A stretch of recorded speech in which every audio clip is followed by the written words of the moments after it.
In Minnesota, families and community members are mourning after Wednesday's horrific shooting at a Minneapolis Catholic school during the first week of class. 2 children were killed and 18 people were wounded. Multiple vigils were held across the city to honor the victims.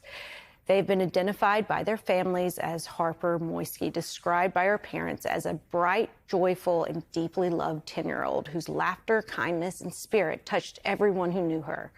And the family of 8-year-old Fletcher Merkel said he was a boy who loved his family, friends, fishing, cooking, and any sport he was allowed to play. His father delivered a powerful tribute to his son on Thursday. Please listen. A coward decided to take our 8-year-old son Fletcher away from us. Because of their actions, we will never be allowed to hold him, talk to him, play with him, and watch him grow into the wonderful young man he was on the path to becoming. Give your kids an extra hug and kiss today. We love you, Fletcher. You'll always be with us. Joining us now, Cameron Kasky, co-host of the Bulwark's For You podcast. He is also a graduate of Marjory Stoneman Douglas High School in Parkland, Florida, and a survivor of the 2018 mass shooting there. Cam, I know that every time this happens, it brings back your own trauma, your own loss, and you dedicated so much of your time and energy to anti-gun activism and pushing gun control legislation. And so when this happens again, what are the lessons learned, if there are any? No lessons learned. Things have gotten actually significantly worse. An 8-year-old Fletcher and a 10-year-old Harper were murdered, 18 others wounded, countless others traumatized, and they are going to be living in this community that they associate with this violence for the rest of their lives. This is something that you bring with you everywhere you go. But I want to talk about another child real quick. A 22-year-old child named Thomas Fugate. He was a Trump intern that is now leading the counterterrorism and threat prevention at the Department of Homeland Security.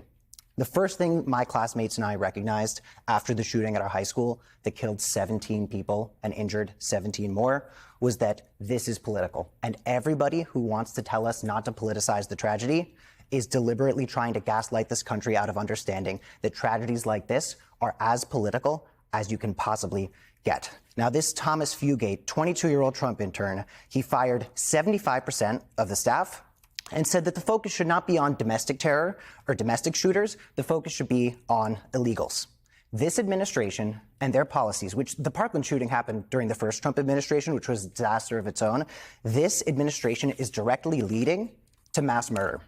And it goes further than this. This department that has this 22-year-old boss coordinates the cross-agency tips, and it exists to catch people like this before these shootings happen. And this shooter— You mean like the shooter in this case? The shooter in this case was blatantly posting about how this was going to happen. The shooter was blatantly posting, admiring other mass shooters, being a super fan of them. The shooter at my high school, people were making fan accounts for this guy. And on these online forums that this new administration is trying to dismantle our ability to monitor, people are inspired by these other shooters. Now, these cuts that were made to grants to CP3, which is run by DHS, funded local programs at the Minnesota Department of Public Safety to manage mass violence threats. Just last month, July, the DHS pulled funds, saying that it was a left-wing slush fund. But I want to talk about something else. The only thing less surprising in the wake of this shooting than the cruelty from the MAGA world towards this community is, of course, the cruelty towards trans people. The first thing the Donald Trump meat puppets like Benny Johnson, Marjorie Taylor Greene, Don Jr. himself, the first thing they were talking about was whether this shooter was trans. So let's talk about that. First of all, this administration that is constantly talking about how transgenderism is a mental disease, which is something that all the Republicans are saying, they're cutting mental health funding for LGBT plus youth.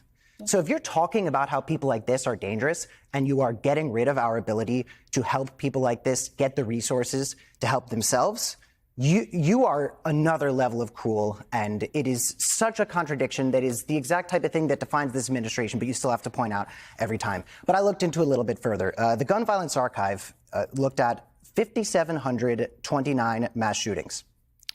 Of the shooters in these over 5,000 mass shootings, 5 were trans. That is 0.09%.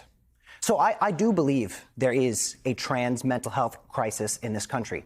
Trans people existing and trying to live their lives is driving people insane, and they are becoming dangerous and violent, and they're spreading harmful rhetoric that puts people's lives at risk. I cannot imagine how horrifying it must be to face the transphobia that is all over this country.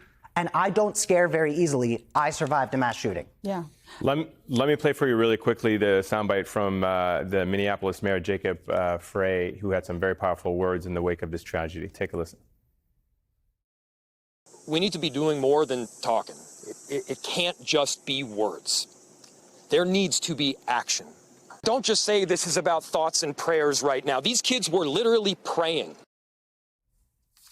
So I think the frustration that many people have is about the lack of political action. This requires political action. And there was a little bit of hope, I would say, in your generation when we saw the mass protest that took place in D.C. and people felt that there was momentum. And I think now people believe that momentum has always been on the side of the victims and the common people, but it's the political class that is refusing to make any changes when it comes to gun violence or gun control in this country. And because of that, we're now stuck with children being buried on a regular basis as a result of gun violence. I mean, the responses you see to things like this from politicians are always performative. And that was something my classmates and I didn't understand when we were 17 years old and thought that we were really going to be able to put an end to this gun violence. But in this country, the politicians are either paid off by the NRA and similar organizations, it's not just the NRA, or they think that guns are a losing issue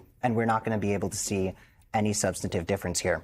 But it is so important for us to remember that a mass shooting like Parkland or even Uvalde, which got exponentially less coverage, those things used to take the breath away from Americans. And now, this mass shooting we're talking about right now is not going to be in any discussion within the next 2 weeks tops. There was a political assassination in Minnesota, in the state of Minnesota, very recently. Donald Trump did not attend the funeral of these people who were politically assassinated by somebody impersonating a police officer in the United States, and we don't talk about it anymore.